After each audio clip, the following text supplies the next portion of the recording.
ആത്മീയ ഭോജ്യത്തിൽ നാം ഇന്ന് വിചിന്തനം ചെയ്യുന്നത്. നമ്മൾ പെന്തക്കോസ്താ തിരുനാളിന് ഒരുക്കമായിട്ടുള്ള ഒരു ആത്മീയ യാത്ര നടത്തിക്കൊണ്ടിരിക്കുകയാണ്. അപ്പോൾ അതുകൊണ്ട് തന്നെ അതുമായി ബന്ധപ്പെട്ട ഒരു വിഷയം നമുക്ക് ധ്യാനിക്കാം. പരിശുദ്ധാത്മാവിനെ നാം ദുഃഖിപ്പിച്ചാൽ പണി വരും എന്നുള്ളത് ഉറപ്പാണ്. എന്നാൽ പരിശുദ്ധാത്മാവിനെ കൂട്ടുപിടിച്ചാൽ നമുക്കുണ്ടാകുന്നത് വൻ ലാഭമാണ്. ഇതെല്ലാം ഏതാനും വചനഭാഗങ്ങളിലൂടെ കടന്നു പോകുമ്പോൾ നമുക്ക് മനസ്സിലാക്കാൻ പറ്റുന്ന ഒരു കാര്യമാണ്. ഒരു സഹോദരൻ സൂചിപ്പിച്ച ഒരു കാര്യം, വന്ന് എനിക്കിപ്പോൾ എൻ്റെ നിഴലിനെ പോലും വിശ്വാസമില്ലാണ്ടായി ഭയമായി മാറിയിരിക്കുന്നു. എന്നിട്ട് അദ്ദേഹം പറയുകയാണ്, കാരണം എങ്ങോട്ട് തിരിഞ്ഞാലും എനിക്ക് വരുന്നത് പണി തന്നെയാണ്, ഓരോരോ പ്രശ്നങ്ങൾ. അത് കാരണം എനിക്കിപ്പോൾ എൻ്റെ നിഴലിനെ പോലും ഭയമായി മാറിയിരിക്കുന്നു.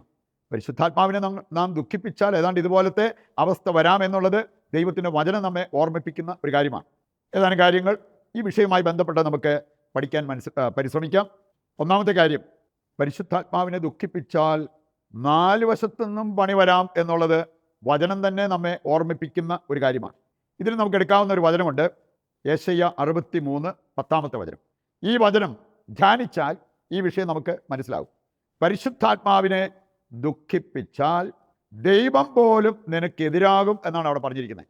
പരിശുദ്ധാത്മാവിനെ ദുഃഖിപ്പിക്കുന്നവർ പിന്നീട് നേരിടേണ്ടി വരേണ്ട ഒരു കാര്യം ദൈവം പറയുന്നുണ്ട്. അഹങ്കാരികളെ വിളിച്ച്, അഹങ്കാരി, ഞാൻ നിനക്ക് എതിരാണ് എന്ന് പറയുന്നത്.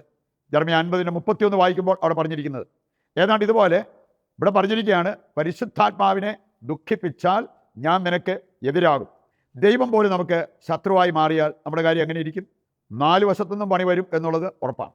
പരിശുദ്ധാത്മാവ് നമുക്ക് കൂട്ടിനുണ്ടെങ്കിൽ 4 വശത്തുനിന്ന് പ്രശ്നങ്ങൾ വന്നാലും അതിനെല്ലാം മനസ്സിലാക്കാനും ധരണം ചെയ്യാനും അതിജീവിക്കാനുമുള്ള കൃപ പരിശുദ്ധാത്മാവിലൂടെ നമുക്ക് ലഭിക്കും. മർക്കോസിൻ്റെ സുവിശേഷം 3-ാം അധ്യായം 28-29 വചനങ്ങൾ വായിക്കുമ്പോൾ അവിടെ പറഞ്ഞിരിക്കുന്ന ഒരു കാര്യമുണ്ട്, മനുഷ്യപുത്രനെതിരായി പാപം ചെയ്താലും ക്ഷമിക്കപ്പെടും. പരിശുദ്ധാത്മാവിനെതിരായ പാപം ഈ ജീവിതത്തിലോ വരാനിരിക്കുന്ന യുഗത്തിലോ ക്ഷമിക്കപ്പെടില്ല. കാരണം അത് നിത്യപാപമാണ്.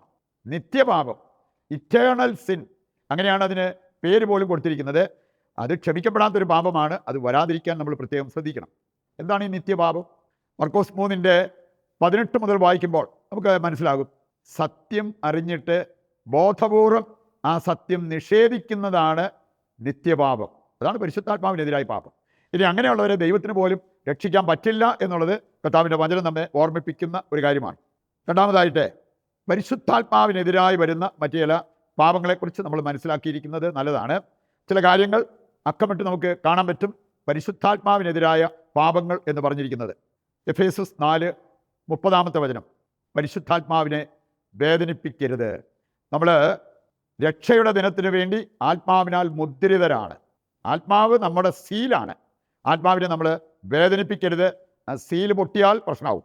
വീണ്ടും നമ്മൾ കാണുന്നുണ്ട്, അപ്പോസ്തല പ്രവർത്തനം 7:51 വായിച്ചാൽ, ആത്മാവിനെതിരെ മല്ലടിക്കരുത്. ദൈവത്തിനെതിരെ, പരിശുദ്ധാത്മാവിനെതിരെ മല്ലടിക്കുന്നത് മർക്കടമുഷ്ടിക്കാരാണ്, അഹങ്കാരികളാണ്. അത് ഗൗരവമുള്ള ഒരു പാപമാണെന്ന് വീണ്ടും നമ്മൾ കാണുന്നുണ്ട്. അപ്പോസ്തല പ്രവർത്തനം 9 വായിച്ചാൽ, ദൈവത്തിനെതിരെ, ആത്മാവിനെതിരെ നമ്മൾ ആത്മാവിനെ പീഡിപ്പിക്കുന്നവരാകരുത്. എന്തുകൊണ്ട് നീ എന്നെ പീഡിപ്പിക്കുന്നുവെന്ന് സാവൂളിനോട് യേശു ചോദിച്ച ഒരു കാര്യമാണ്. അപ്പോസ്തല പ്രവർത്തനം 5-ാം അധ്യായം 1 മുതൽ വായിക്കുമ്പോൾ അവിടെ നമ്മൾ കാണുന്നുണ്ട്, അനനിയാസും സഫീറയും അവർ ഒരു തിരിമറി കാണിച്ചു. അവരുടെ സമ്പത്ത് വിറ്റിട്ട് ഒരു ഭാഗം ആരും അറിയാതെ മാറ്റിവെച്ചു. ബാക്കിയാണ് പത്രോസിൻ്റെ മുമ്പിൽ സമർപ്പിച്ചത്. പത്രോസ് ചോദിച്ച ഒരു ചോദ്യമുണ്ട്, പരിശുദ്ധാത്മാവിനെ വഞ്ചിക്കാൻ മാത്രം നിനക്ക് ധൈര്യമുണ്ടായല്ലോ. അങ്ങനെ ഒരു പ്രവൃത്തി ചെയ്തപ്പോൾ പരിശുദ്ധാത്മാവിനെ വഞ്ചിക്കലാണ് അവിടെ നടന്നത് എന്ന് പത്രോസ് വെളിപ്പെടുത്തുന്നത് നമുക്ക് കാണാൻ പറ്റും. 1 തെസ്സലോനിക്ക 5:19 വായിച്ചാൽ, ആത്മാവിനെ നിർവീര്യമാക്കരുത്. എങ്ങനെയാണ് പരിശുദ്ധാത്മാവ് നിർവീര്യമാവുക?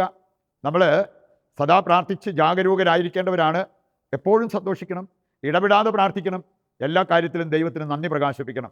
ഇത് ചെയ്യാത്തവരാണ് ആത്മാവിനെ നിർവീര്യരാക്കുന്നത് എന്ന് നമുക്ക് കാണാൻ സാധിക്കും. ഈ വചനത്തിന് തൊട്ട് മുമ്പുള്ള 2-3 വചനങ്ങൾ വായിക്കുമ്പോൾ ആ കാര്യങ്ങൾ നമുക്ക് മനസ്സിലാവും. അതുപോലെ തന്നെ 1 തെസ്സലോനിക്ക 4-ാം അധ്യായത്തിൻ്റെ 8-ാമത്തെ വചനം കൂടി എടുത്താൽ അവിടെ പറഞ്ഞിട്ടുണ്ട്, ആത്മാവിനെ അവഗണിക്കരുത്. പരിശുദ്ധാത്മാവിനെ നമുക്ക് സഹായകനായി നമ്മുടെ കൂടെ നിൽക്കാൻ യേശു പിതാവിനോട് പ്രാർത്ഥിച്ച് നേടിത്തന്നതാണ് പരിശുദ്ധാത്മാവ്. ഈ പരിശുദ്ധാത്മാവിനെ അവഗണിക്കരുത് എന്നുള്ളത് കർത്താവിൻ്റെ വചനം നമ്മെ ഓർമ്മിപ്പിക്കുക.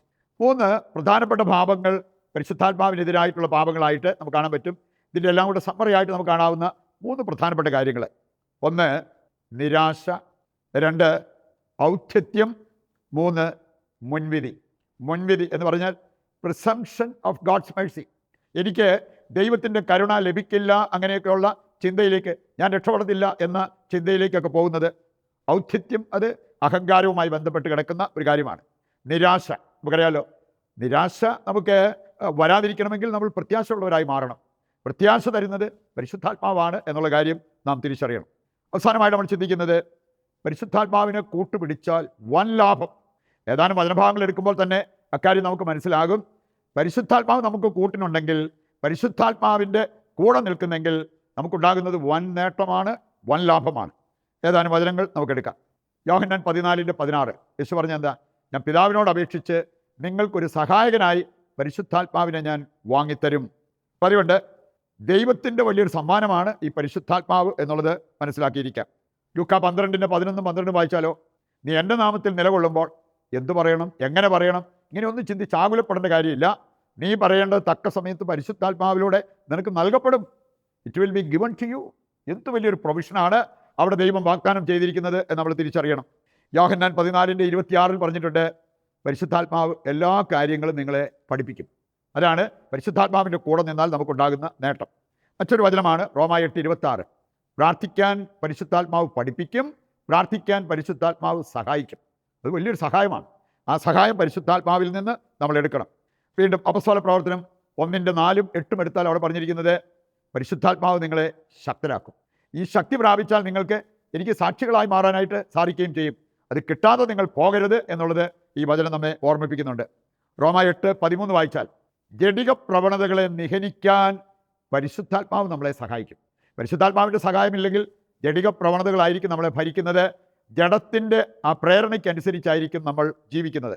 അപ്പസ്തോല പ്രവർത്തനം 13:50-52 വരെ വായിച്ചാൽ, സഹനത്തിൻ്റെ നടുവിലും ആനന്ദം പകരുന്നത് പരിശുദ്ധാത്മാവാണ്. റോമാലേഖനം 8:9 വായിച്ചാൽ, യഥാർത്ഥ ക്രിസ്ത്യാനികളായി മാറാൻ നമ്മെ സഹായിക്കുന്നത് യേശുവിൻ്റെ അതേ ആത്മാവ് നമ്മുടെ ഉള്ളിൽ വരുമ്പോഴാണ്. 2 തീമോത്തി 1:6 മുതൽ വായിക്കുമ്പോൾ, എൻ്റെ കൈവപ്പിലൂടെ നിങ്ങൾക്ക് ലഭിച്ച ദൈവിക വരം വീണ്ടും ഉജ്ജ്വലിപ്പിക്കണം. അത് സംഭവിച്ചാൽ ഭീരുത്വം മാറും, ശക്തി നമ്മളിൽ വന്ന് നിറയും, ആത്മനിയന്ത്രണം നമുക്കുണ്ടാകും, സ്നേഹത്തിൽ നമ്മൾ വളരും. ഇതെല്ലാം അവിടെ പറഞ്ഞിട്ടുണ്ട്. ന്യായാധിപന്മാരുടെ പുസ്തകം 14-15 അധ്യായങ്ങൾ വായിച്ചാൽ, പരിശുദ്ധാത്മാവ് നമ്മളിലേക്ക് വന്നാൽ നമ്മുടെ സ്പീഡ് കൂടും. ആത്മീയ കാര്യങ്ങളിലും മറ്റേത് കാര്യത്തിലും സ്പീഡ് കൂടും. ഒരു സിംഹം ചീറിപ്പാഞ്ഞ് വന്നിട്ട് അതിനെപ്പോലും ഒരാട്ടിൻകുട്ടിയെപ്പോലെ വലിച്ചു കീറി കളയാൻ സാംസനെ പറ്റിയ എന്തുകൊണ്ടാണ്? ആ ദൈവത്തിൻ്റെ ആത്മാവ് അവനിലേക്ക് ശക്തമായി വന്നതുകൊണ്ടാണ്. ജ്ഞാനം 9:17 വായിച്ചാൽ, ദൈവഹിതം അറിയാൻ പരിശുദ്ധാത്മാവ് നമ്മെ സഹായിക്കും. ലൂക്കാ 1:35, മത്തായി 1:18 അവിടെയെല്ലാം നമ്മൾ കാണുന്നത് അസാധ്യ കാര്യങ്ങൾ പരിശുദ്ധാത്മാവ് സാധ്യമാക്കും. 2 കൊരിന്തോസ് 3:17 നമ്മൾ കാണുന്നത് യഥാർത്ഥ സ്വാതന്ത്ര്യം ദൈവത്തിൻ്റെ ആത്മാവുള്ളിടത്താണ്. ഇത്രയും വലിയ നേട്ടമാണ് പരിശുദ്ധാത്മാവിലൂടെ നമുക്ക് ഉണ്ടാവുക. ആ ഒരു ബോധ്യത്തോടു കൂടി നമുക്കിനി പ്രതിഷ്ഠാജപത്തിൽ പങ്കുചേരാം. ദൈവത്തെ ദുഷിക്കുന്നവരുടെ മാനസാന്തരത്തിന് വേണ്ടി പ്രാർത്ഥിക്കുകയും ചെയ്യാം. നല്ലവനായ ദൈവമേ, ഞങ്ങളങ്ങയെ സ്തുതിക്കുന്നു. ഉത്ഥാന ലഹരിയിൽ പ്രാർത്ഥിക്കുന്ന ഞങ്ങളുടെ എല്ലാ ആവശ്യങ്ങളും നിറവേറ്റി തരികയും പാപത്തിൽ വീഴാതെ ഞങ്ങളെ പരിപാലിക്കുകയും ചെയ്യണമേ. ഞങ്ങൾക്ക് വേണ്ടി ഉത്ഥാനം ചെയ്ത യേശുവേ, അങ്ങയോട് ഐക്യപ്പെട്ട് വിശുദ്ധ ജീവിതം നയിക്കാനും ഉന്നതത്തിലുള്ളവയെ അന്വേഷിക്കുന്നവരാകാനും ഞങ്ങൾക്ക് വരമരുളണമേ. ആമേൻ. നമ്മുടെ എല്ലാ ആവശ്യങ്ങളെയും ദൈവകരങ്ങളിൽ ഏൽപ്പിച്ചുകൊണ്ട് ദിവ്യകാരുണ്യത്തെ നമുക്ക് സ്തുതിച്ച് ആരാധിച്ച് ആശീർവാദത്തിനായിട്ട് നമുക്ക് ഒരുങ്ങാം. യേശുവേ നന്ദി, യേശുവേ സ്തുതി, ഹല്ലേലൂയ. യേശുവേ ആരാധന, യേശുവേ ആരാധന. കർത്താവേ, ഞങ്ങളുടെ എല്ലാ ആവശ്യങ്ങളും അവിടുന്ന് ഏറ്റെടുക്കണമേ. അവയെല്ലാം ഞങ്ങൾക്ക് നടത്തി തരണമെന്ന് ഞങ്ങൾ പ്രാർത്ഥിക്കുന്നു. യേശുവേ നന്ദി, യേശുവേ സ്തുതി.